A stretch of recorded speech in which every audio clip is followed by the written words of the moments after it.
Wix. It's where website creation meets AI, and where your boldest ideas become real. It just takes one platform to build a site that looks great and does everything you need it to. And it just takes one person, you, to start taking care of business like a 10-person team.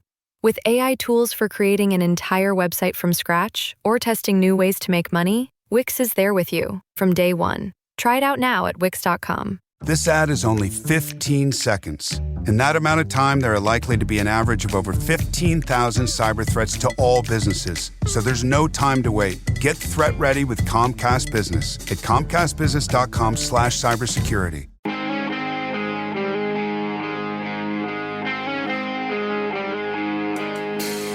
Welcome to the Backpacking Pushers podcast, brought to you by the undisputed champion of ultralight quilts, Enlighten Equipment. Lighten your load at enlightenequipment.com. With me today is the defender of Cottage Brands, the voice of David who will defeat Goliath, Rob Pelton. How's it going today, my friend? It's going very well. I mean, you can see I'm in paradise right now. This isn't a green screen behind me. I'm actually in the mountains of Utah right now, not unlike a place that Goliath could be walking around here somewhere. Who knows?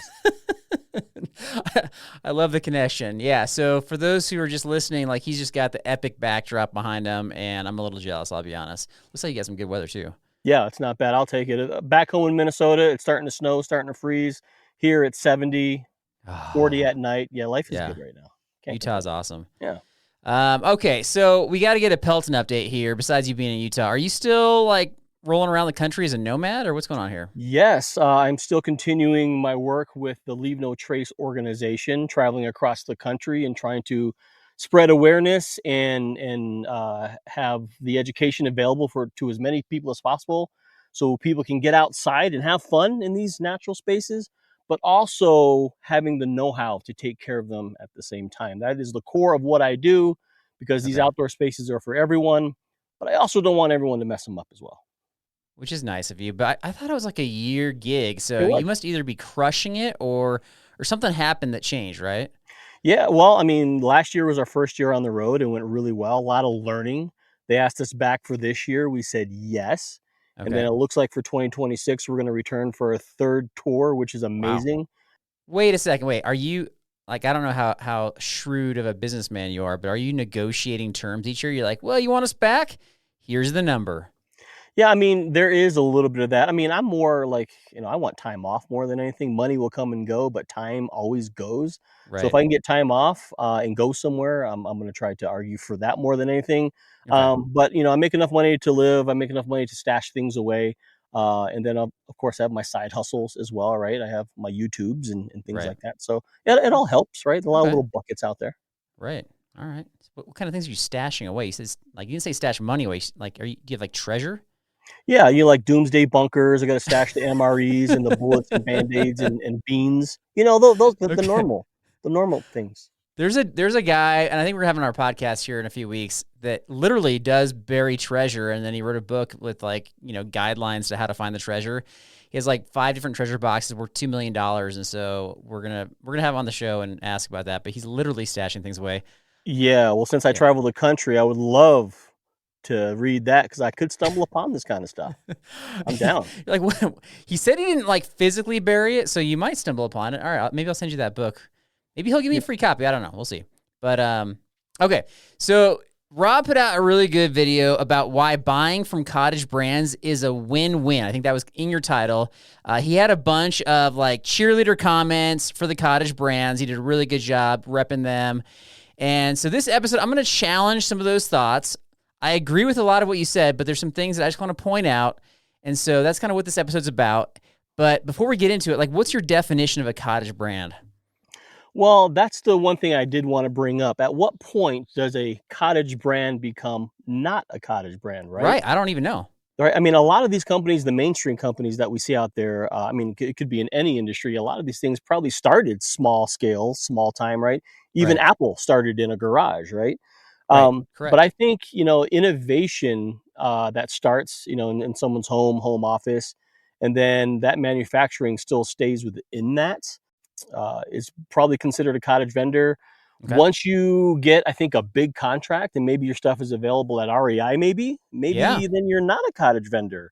Or I Okay. don't know if it has to do with sales numbers. I don't know, but I do know that there are some cottage vendors that I have been to their shop, I have been to their homes and actually saw the production firsthand. And those are cottage. I Right. haven't been to a manufacturing floor, overseas somewhere. That would probably not be a cottage vendor. So Yeah. yeah, it's a moving target. It is a moving target, and a lot of times American made gets associated with cottage brands, but I think there's still some small brands that outsource beyond America. So I don't know that that's going to be like a blanket statement. As you mentioned Apple. I think of Osprey too, because Osprey was cottage forever. It took Right. a long time for them to get traction, then suddenly things started skyrocketing for them. But I wouldn't consider them currently a cottage brand, like not even close. Yeah, I wouldn't either. I actually just did a workshop at their headquarters in Cortez, Colorado. Yeah. But they do a lot of stuff here, a lot of repair work here, which is awesome. I Yep. know a lot of their main manufacturing is done overseas. So at this point, I would not consider Osprey cottage. Still good quality products, but not Right. cottage in my opinion. Wait, how did you get to do, like, I want to do a workshop there. How does that work? You just got to be really important, Oh, okay. and you I'm got to out. sound like you know what you're talking about. You're almost there. But more importantly, it's through the work that I do and the partnerships that we form because Yeah. the organization I work for, uh, Osprey is actually a supporter of ours. Oh, And okay. So yeah. you got some networking connections. Yeah.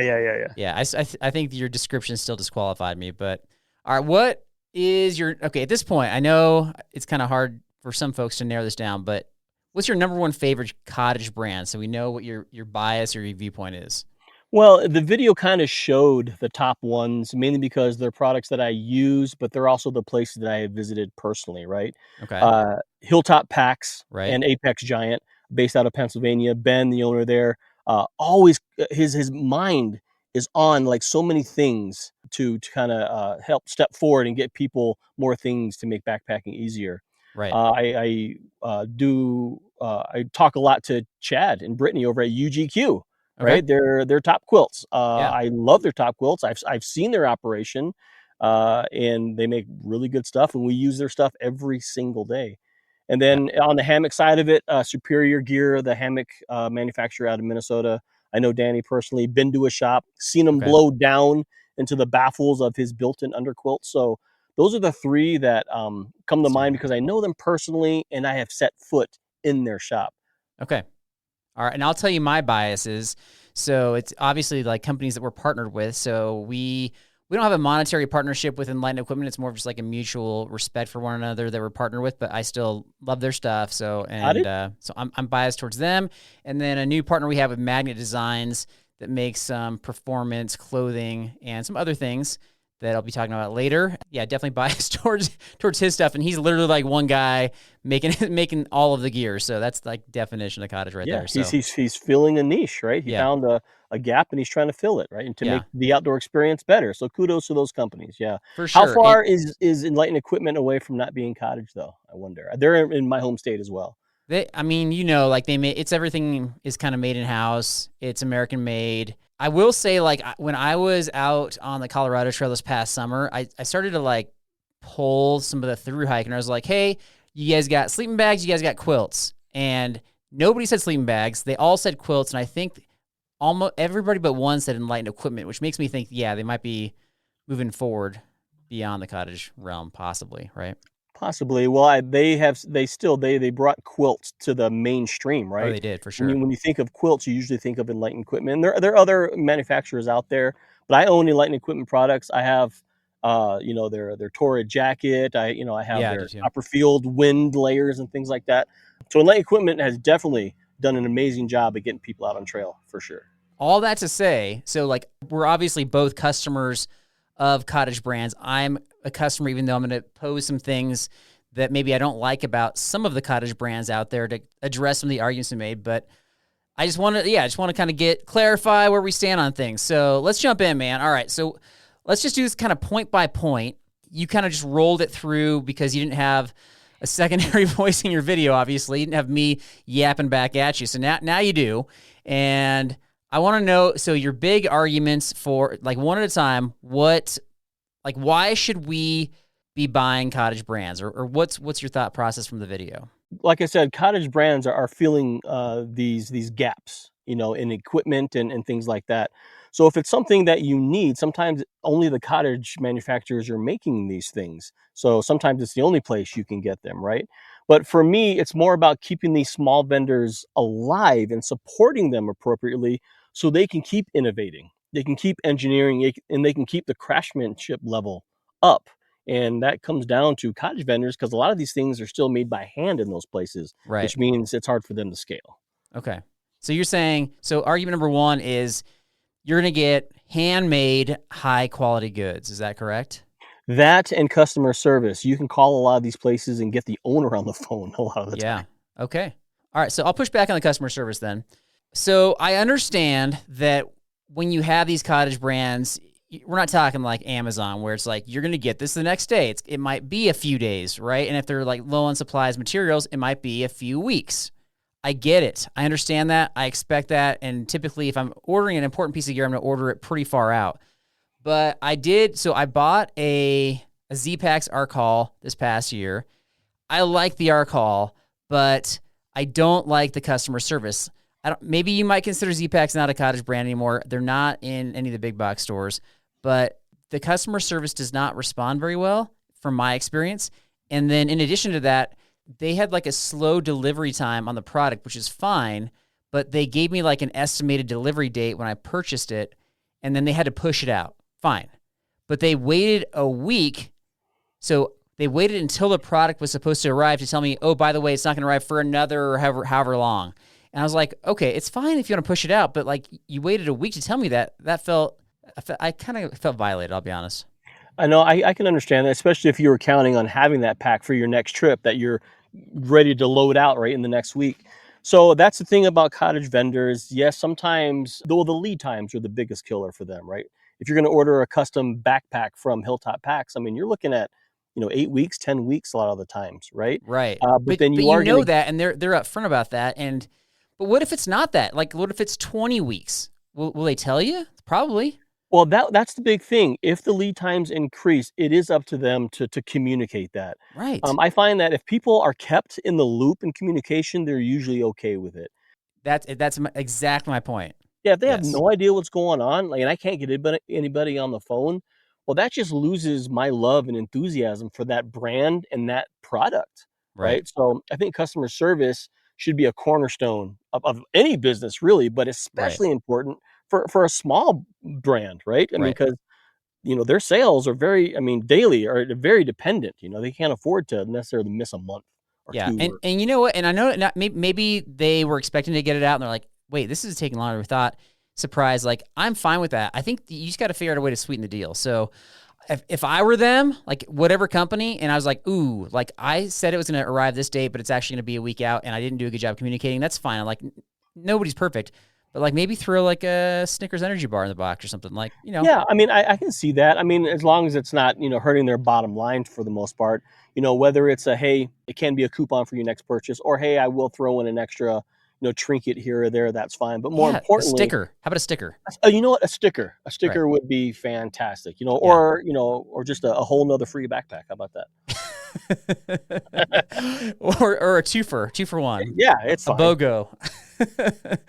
Yeah, I don't think I got a sticker. I would take the sticker. So anyway, I was gonna say Zpacks. Are they still considered cottage? I've actually met some of those guys. I have too. Yeah, cool guys, cool dudes. You know what I mean? But they're cool, but they're not good about getting back to me. I'll be honest. So they kind of pioneered this whole ultralight, Dyneema pack, and they did. And there are so many companies. I mean, they're on their heels. They're here, so they better customer service step it up. And speaking of them, I'm gonna blame them for something else later on in our discussion here. But like, even though I'm kind of complaining about their customer service, in the end, I did like the pack, and it didn't put too much of a damper on the situation. So I still recommend the pack. I just I don't know that I'm excited to go back to their website and keep buying stuff from them. Is all I'm trying to say. It's a buyer beware, basically. Yeah, for sure. Yeah, put stickers in their Zpacks or Snickers energy bars. In terms of the quality part, like if you're buying version 1 of a product, whether it's a big brand or small brand, you just got to expect that things aren't always dialed in. Like that's true for Durston gear, that's true for whatever. So that just kind of comes with the territory. Right, unless there's a fatal flaw, right? Then there should be some kind of warranty on that. Some of these cottage brands have amazing warranties. Well, I can tell you that there's multiple backpack companies, cottage brands, that it's like you can try it on, If it goes outside, like, you cannot return it. And when you're talking about a backpack that you got to dial that thing in. It may or may not fit. That's tough. You can't do it. And so some of the Cottage Brands are actually offering, you can like pre-buy fit insurance. And so if it just doesn't fit or you change your mind within a certain time frame, then you're allowed to return it, but it's going to cost you like $50. Right, exactly. Well, and that's the downside about certain things, about things that are only mail order. You can't try them on. You can't go to the store and fit a Zpacks, right? You got Right. to hope it fits, right? So I think there should be some leeway there. I mean, it is unfortunate, but that's something that's part of the market. You're going to have to adjust for that as a manufacturer, in my opinion. And then if you are putting out something new and you haven't done any R&D on it, and you want your customers to be your research and development, well, then that's when you need to start sending out to influencers, right? Because if I'm paying $300 for a pack, right, no, not going to happen. And that's my thought, is like, if I was developing a product, anybody, assuming that it was like a relatively affordable product and I wasn't going to go out of business by sending out too many of these things, I would send that to whoever. So the first time you came on our show, I think you were somewhere in the realm of like 2,000 some odd subscribers on YouTube. And I was like, yeah, like if at 2,000 subscribers, I'd be like, yeah, sure, I'd send Rob something. And now what are you at, like 12, 15,000, something like that? Yeah, 15, just over 15. Yeah, so you never know. Like, people are going to take off, things are going to happen, and yeah, you kind of invest in on people early. It's not going to work out for everybody, but I think it's just like a very low risk at that point. Right. I mean, I guess you got to vet who you're sending stuff to. There are definitely influencers out there, creators out there that, want just free stuff. But that's. Wait a second. They just want free stuff for the sake of having free stuff, and they're not going to review it, or what do you mean? Yeah, well, I mean, it's cool to get free stuff, but for me, if you're going to send me something, it better be good, because I'll rip you apart if it's warranted. And I get so many emails. People want to send me the craziest stuff. Like, I'm good. Like, okay. Wait. What's the weirdest thing that you've gotten that somebody's made an offer for? Like, can you please test out such and such? Oh, like I got an email for like plywood one time. It's like, wait, what? Like, is it white birch? Like, what are we talking about here? But wait, what is there some innovation in the plywood industry? I don't know. It was just like, okay, it's like, oh, we got this blender. It fits perfectly with your YouTube audience. Yeah, you got me. You nailed it. Nailed it. Yeah. I'm a construction company YouTuber. All right, that's awesome. It's just strange. And there's a time I should just click yes to every single one of them and just see what shows up. Yeah. But maybe when I'm off the road. I'm on the road right now. I can't have anything sent to me because I don't know where I'm going to be next week. Where is it getting sent? Do you get stuff like to a P.O. box or something? No, because I'm in Utah now, and then next week I'll be in Arizona, and the week after that who knows? So I am not. So you have no home base. Yeah, I'm always moving. I'm very nomadic. So you're not even getting. If somebody wants to send you junk mail, it's impossible. I have to plan out well in advance, or just tell them, hey, I'm home in December, and by that time it's usually too late. They want a review out for Christmas. Well, I'm not home until just before Christmas, so sorry, but it's not gonna work. I mean, I would love it, and plus, where am I going to put it? In my car is so packed I can't even fit a goldfish in that thing. Where am I going to put an extra piece of plywood? Well, not the plywood, but I mean, I'm sure you're getting smaller stuff too. But that's really interesting. Okay, whatever you got it dialed in, man. If you don't have a home address, everything's working for you. That's awesome. Yeah. So far, all right. Okay, so you mentioned quality customer service. What else you got? Well, when it comes to quality, I mean, you are buying something. It's a buy once, cry once mentality for me. I want to buy gear that's going to last, and that's warranted, right? The problem with cheap alternatives, things you can get from Amazon, right? Yes, they are cheap, and it's good that it makes getting outdoors accessible, but a lot of those products aren't made very well, and they become disposable products at that point, right? Right. So now we're in this culture where, well, if it breaks, we're not going to fix it. We'll just throw it away and buy another one. That's becoming a huge issue. Like, we can't keep disposing of things on a whim every single time. We need to start fixing things and reusing them as much as possible, because the planet, sustainability, you get it. I get it. So I think the argument you made was basically that the big corporations figured out that if they make their products more disposable, then they're building in return customers if they like the products for long enough. Yeah, kind of like cars. Yeah. Yeah, cars is like the number one example. So which I agree with, but when you said that, I was like, what you're saying is generally true, but is that true in the backpacking world? Like, when I think of Osprey packs, like, those are going to last forever. When I think of really any branded sleeping bag, I haven't seen a sleeping bag fail, and been camping for decades. Well, I mean, I know they sell some like down sleeping bags and things like that on Amazon. Who knows where that down came from? Who knows what Okay. ducks in a third world country are being, you know, Right. being Third ran. world ducks, lower Yeah, right. quality feathers, right? But not only that, like in those cheaply made products, I mean, they will fail. I mean, you might get a season or two out of them, but is this something I'm going to be able to still abuse in 5 years? I highly doubt it.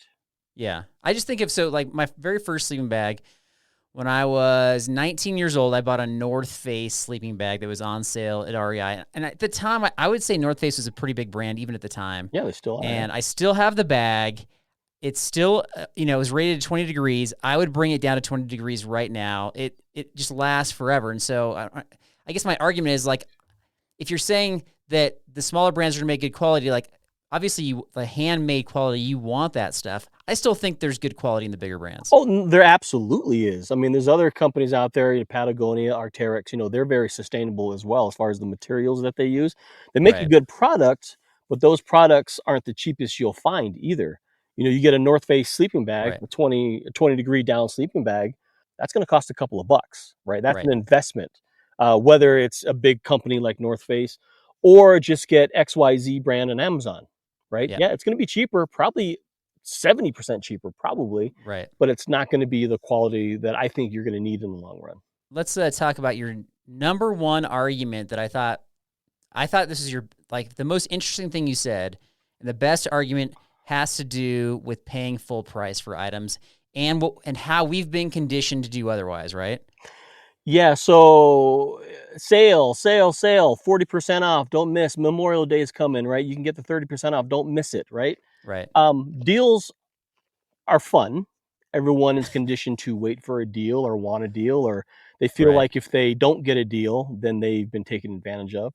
Right. A lot of the bigger companies, sure, they'll have sales, but a lot of the times, prices are baked in to account for sales. Yep. And big companies, and they can absorb some of that, right? Right. When it comes to smaller cottage companies, they're making products on demand a lot of the time. And having a sale on some of their products is a very, very quick way to shut a small business down.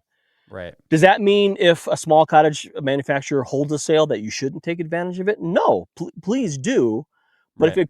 if you want, a custom made top quilt from UGQ and you want all the specs on it, right? You should be okay paying for it full price instead of just waiting for a sale until it's the right time. It's Mhm. okay to pay full price to these companies because full price is what's going to support them the most, because their normal everyday, MSRP is fair price for those products, in my opinion. I think for the most part you're true. And when you said that, I was like, you're describing how the consumer has been manipulated by, the deal and the sale. I was like, I had this like self-reflective moment. I was like, I think I have. Because I want the best deal. Of course. And I don't want to pay full price for stuff. If there's the potential, I'll say this, if there's the potential that something might go on sale or that I can find a better deal somewhere else, I don't want to suck it up and pay full price. Right. I mean, and there's other companies out there that have a sale constantly. You ever been to Kohl's? Everything's on sale every single day. Right. So at that point, is it a sale anymore, or is that just the price? But it makes me feel better because on my receipt, it said $60 and then there was a markdown price that I paid. Yeah. But if that's every single day, well, then you're just, lying to yourself to make yourself feel better that I got a deal, right? Yeah.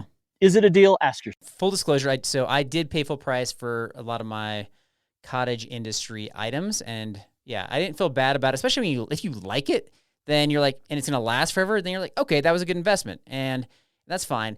But I want to take you behind the scenes of something that this is a theory. I don't have any proof of this, but this is a theory of something that I think happened, led by going back to Zpacks, going back to this brand here.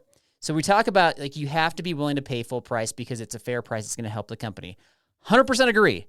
But I think something happened. Some funny business was going on a few years ago. So I reached out to Zpacks, I want to say like 3-4 years ago, and I said, hey, like, your freestanding tent, the duplex, is all the rage. I would love to talk about it as part of a podcast episode. Do you have any extras I can try out? And they did get back to me, to their credit, but they're like, yeah, we can't keep these things in stock. And I was like, oh, really? because you're at the time, you have like the highest popular backpacking tent on the market. And so their price kept on creeping up and up and up during a time, this is like before inflation. And so they just kept on raising their price. All right. So I think they raised their price just based on the supply and demand model, which I get. But here's where it's weird, is that around that same time, a lot of the other tents realized people are willing to pay $600 for a tent. And so their $200 tents jumped to $400. The $400 tents jumped to $600 and so on. And this is true for like 5 or 6 of the major brands, including Nemo, including REI, including Big Agnes. Suddenly, out of nowhere, the prices jumped.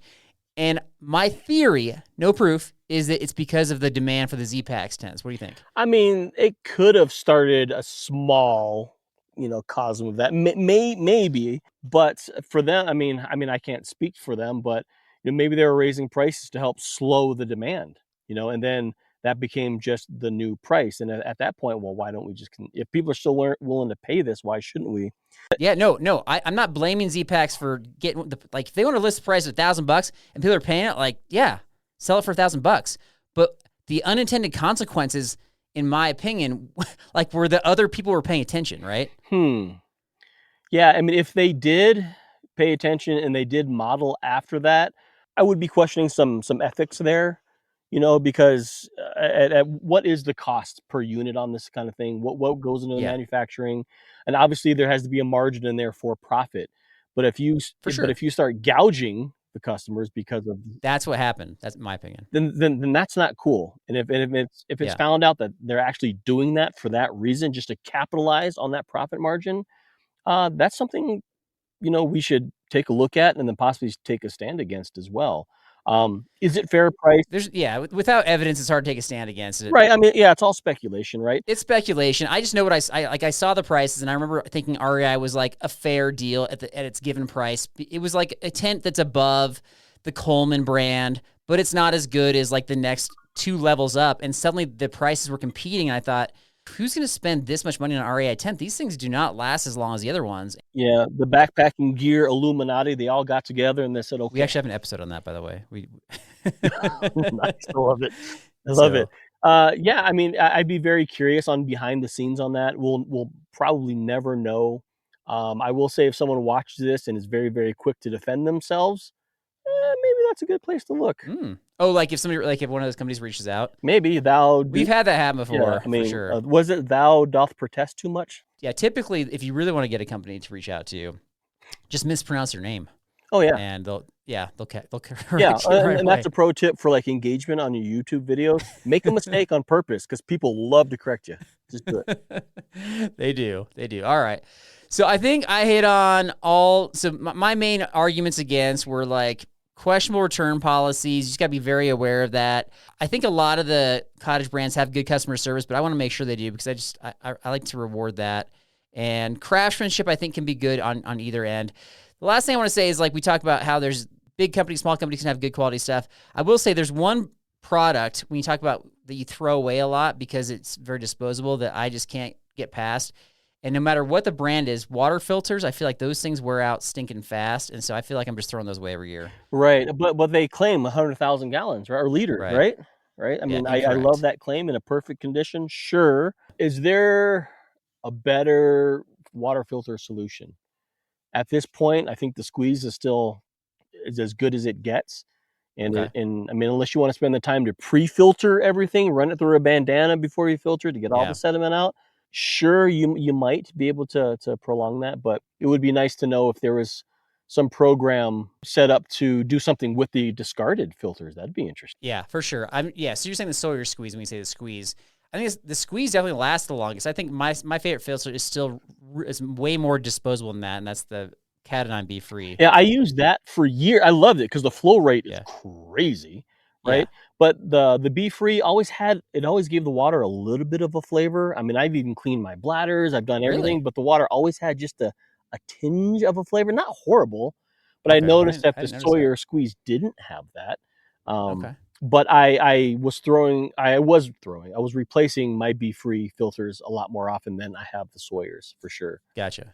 Yeah, I throw mine away I mean, it's still relatively usable, and if I'm bringing other people with me, I'll give them the backups. But just for my own sanity, that's the one kind of most disposable item I would say in backpacking. So, all right. So wherever we landed, I think that Rob definitely made some really strong cases for not only buying but supporting Cottage Brands and supporting them at list price, especially like the smaller companies, especially, right? If they're making good products and you want to believe in them and you want them to continue to make good products and innovate and make new products, I think that's only fair. So I'm with you on that. I just wanted to kind of nitpick some of the issues I've had over the years, I guess. Yeah, well, and they're valid, right? Because they're from your real world experience. And right. But if you're experiencing these things and you're nitpicking, you're probably not the only one, right? I know I'm not the only one with a couple of the brands, for sure. Right, exactly. Sure. So Yeah. I mean, for the brands, if you are watching, if your customer service is lacking, well, that's an area you probably should step up. If your warranty isn't very good, maybe step that up as well. If you want to use people as research and developers, well, reconsider that as well. Which has happened, where people are like, this is like, I don't know, this backpack's delaminating and this is not working, like things like that. And, for version 1 stuff especially. Or like my suggestion, just throw some Snickers in the box and you're going to make people happy. That's problem solved. Yeah, exactly. Throw some Snickers in the box, some stickers. Yeah, and call stickers. it good. Snickers and stickers. There you go. That's right. You got it. Energy stickers. All right. So, Robert, man, thanks for sharing. Okay, I'm going to put you through the lightning round. I think this is new for you. So we got that coming up next. You know that feeling when you're out on the trail and something goes sideways, a strap breaks, gear jams up, and you realize you can handle it? That's capability, and that's what Case Knives are all about. Case has been building knives the right way for over 100 years, right out of Bradford, Pennsylvania, and they've literally made history. These knives have been to the moon, helped win wars, and spent plenty of weekends in the backcountry. When you carry a Case knife, you're carrying more than a blade. You're carrying confidence, that I got this mindset that turns obstacles into stepping stones. And hey, a Case knife makes the perfect gift for the handy person or adventurer in your life. So make the season a cut above the rest. Unwrap a classic and give the gift of capability with Case Knives. Find your perfect knife at caseknives.com. O'Reilly! You need parts? O'Reilly Auto Parts has parts. Need them fast? We've got fast. No matter what you need, we have thousands of professional parts people doing their part to make sure you have it. Product availability. Just one part that makes O'Reilly stand apart. The professional parts people.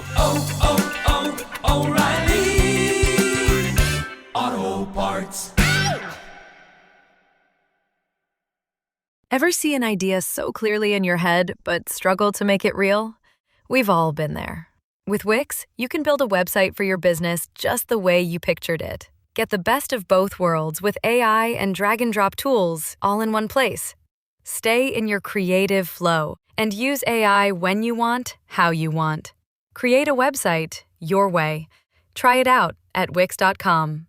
AI agents are everywhere, automating tasks and making decisions at machine speed. But agents make mistakes. Just one rogue agent can do big damage before you even notice. Rubrik Agent Cloud is the only platform that helps you monitor agents, set guardrails, and rewind mistakes, so you can unleash agents, not risk. Accelerate your AI transformation at Rubrik.com. That's RUBRIK.com.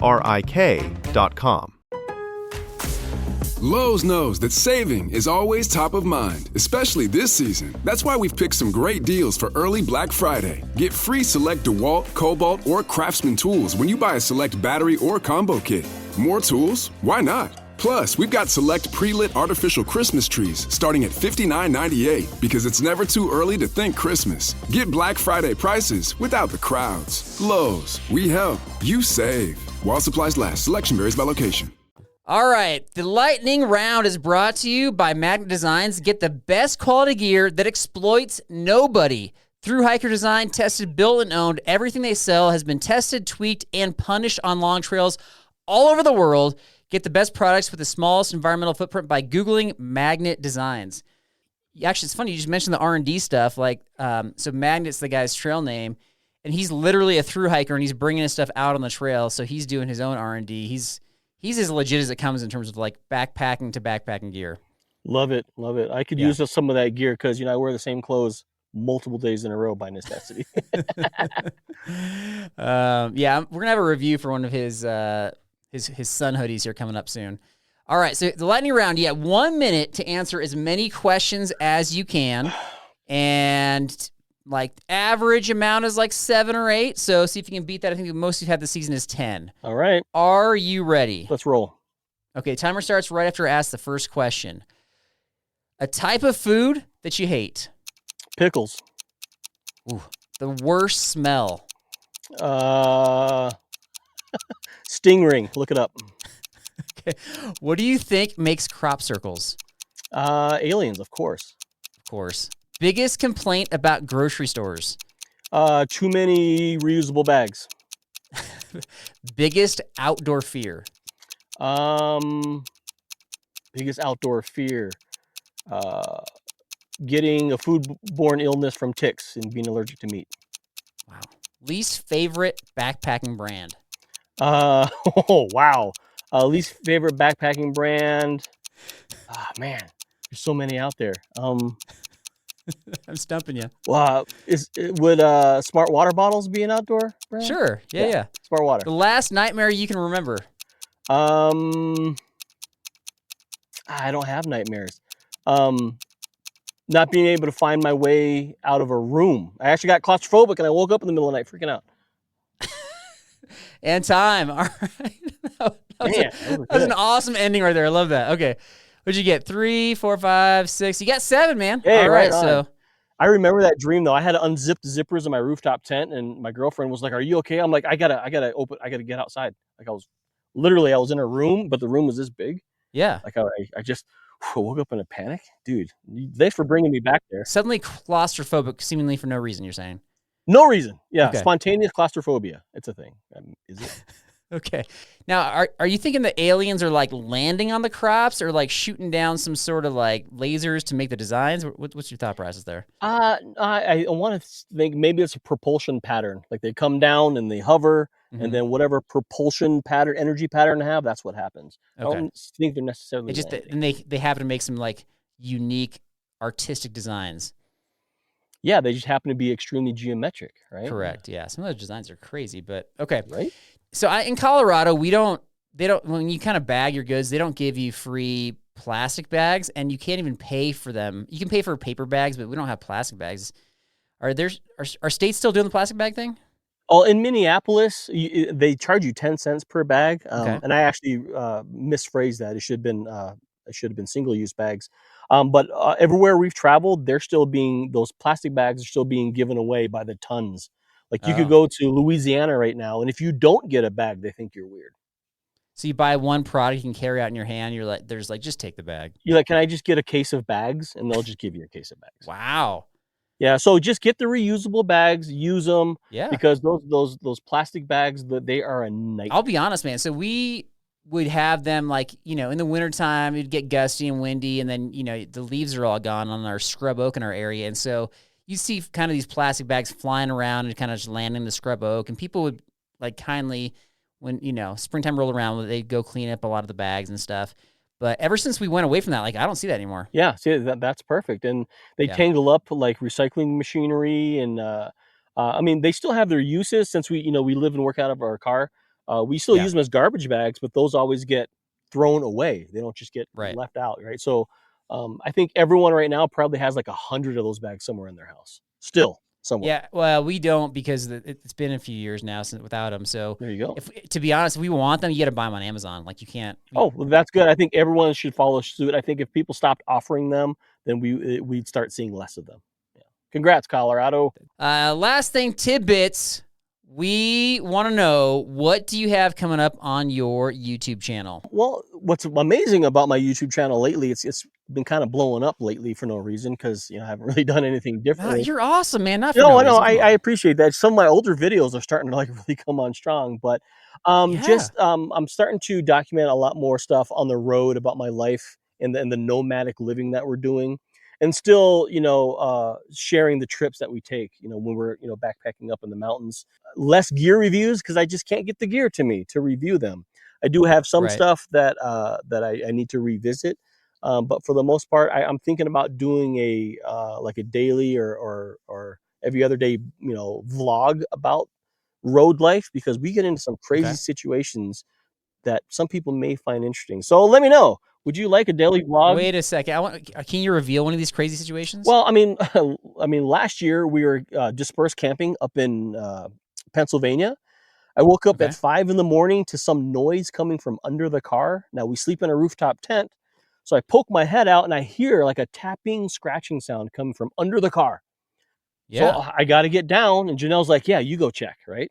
So I get down, and it's about 5 a.m. It's just starting to get light out, and now I'm trying to look under my car. What is it? Mm-hmm. I look under there. There's a porcupine having breakfast Oh. on our brake lines. And I'm like, "Dude, what are Oh. you doing?" And he Mm. stops and he just turns and looks at me like, "Oh, hey man, what's up?" So I go around, and it turns out there's two of them, and then they just waddle Okay. into the woods, and I look under the car, brake fluid just dripping. So we had to call a Ah. tow truck in the middle of nowhere to get us Yeah. off this mountain. So watch your brake That's lines. it. That was crazy. That was Yeah. wild. Yeah, that's interesting. I know that near Mineral King, which is like part of Sequoia National Park, it's like this separate kind of branch. If you go up this like long, it's like 20-mile dirt road to the trailhead, you have to bring some sort of like plywood Chicken boards. Maybe wire. that's where your Yeah. sponsor comes in handy there. And you got to board off around your car so that marmots don't do that same thing. Yeah, they'll go after your brakes, your radiator hoses. You got chicken Right. Yeah, the wire, radiator too. plywood. Yeah, it's ridiculous. Yeah. So maybe getting a sponsor by that company might work out after all. Well, there's where the plywood comes in handy, Carl. Correct. Okay. All right. So we're gonna hear crazy stories like that coming up on Rob's YouTube channel. We'll have that linked in the show description. Rob, man, always an honor, pleasure to hang out. Thanks for joining the show and for co-hosting. Yeah, thanks for having me on. I really dig hanging out with you. And then, be sure, like I always say, get outside, everyone. Find your own adventure. Enjoy this big, beautiful world. I mean, right? They don't make any more of this. There's no substitute for this. And remember, introverted cottage workers in the coal industry always mind their own business. But have a great week and God bless. I want to fly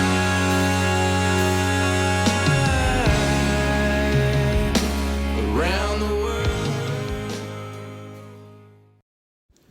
Yo, B&B, it's Rock. I hope everybody is doing well. I know and praise God that Jennifer is. She is actually now starting to consistently cook meals and clean things up around the house. It's a definite chore for her. She gets really tired after she does it. She's doing both of those things with not frequency, but I would say with greater frequency. So we are so thankful for your prayers. We praise God. It's awesome to watch her continue to progress, y'all. And guess what? I don't buy many things. I just don't. I think buying things is kind of dumb. There's a lot better things to do with the money that God's given me, like, give it back to him or use it to invest in or give it to the church or give it to missionaries, stuff like that. And don't get me wrong, I do buy things, but I think there's a lot better things to do with it than buy things. But there was one time where I did buy something expensive, specifically for backpacking. It has actually never been used for backpacking, but I would still consider it one of my greatest purchases ever. It was a sleeping mat that's ridiculously large. This thing's bigger than my fridge. I paid $299.99 for it. After taxes, that was what, $337 or something? I don't remember. But it was up there. And I remember looking at it, almost fainting. Well, guess what? It's gotten its run. I've gotten my money's worth on this thing. The reason why I bought it 5 years ago now was for Jennifer, because I thought she might be going backpacking. She hasn't. Praise God. Hopefully she will change her mind on that. But, I'm not holding my breath. Still, this sleeping mat from REI, why have I got my money's worth on it? Jennifer's never once slept on it, not even for camping, because she hasn't gone camping in years. But I've actually slept on it multiple times. In fact, now I sleep on it Sometimes I'll just throw it on the bed and sleep on it there, and this is not a nightly thing, but for the last 5 years, I would say I've probably slept on it at least 500 times. Whether I put it on my bed, whether I take it camping, whether I, sleep on it in the backyard. There's been a few times where I've watched football film on it, done grades on it. Definitely worth it. Not even really truly a backpacking piece of gear. It's what it's meant to be, though. So I'm counting it the most expensive and awesome thing I've ever bought for backpacking. When you've got too many ideas and too little time, that's when you need Wix for your website. Wix helps business owners, like you and me, get more done without burning out. It's packed with AI tools that actually make running your business online easier. Build a full site just by talking with AI. Get an AI agent to manage your sales and marketing, or work like a 10-person team, even if it's just you. Try it for yourself at Wix.com. Lowe's knows that saving is always top of mind, especially this season. That's why we've picked some great deals for early Black Friday. Get free select DeWalt, Cobalt, or Craftsman tools when you buy a select battery or combo kit. More tools? Why not? Plus, we've got select pre-lit artificial Christmas trees starting at $59.98 because it's never too early to think Christmas. Get Black Friday prices without the crowds. Lowe's, we help, you save. While supplies last, selection varies by location.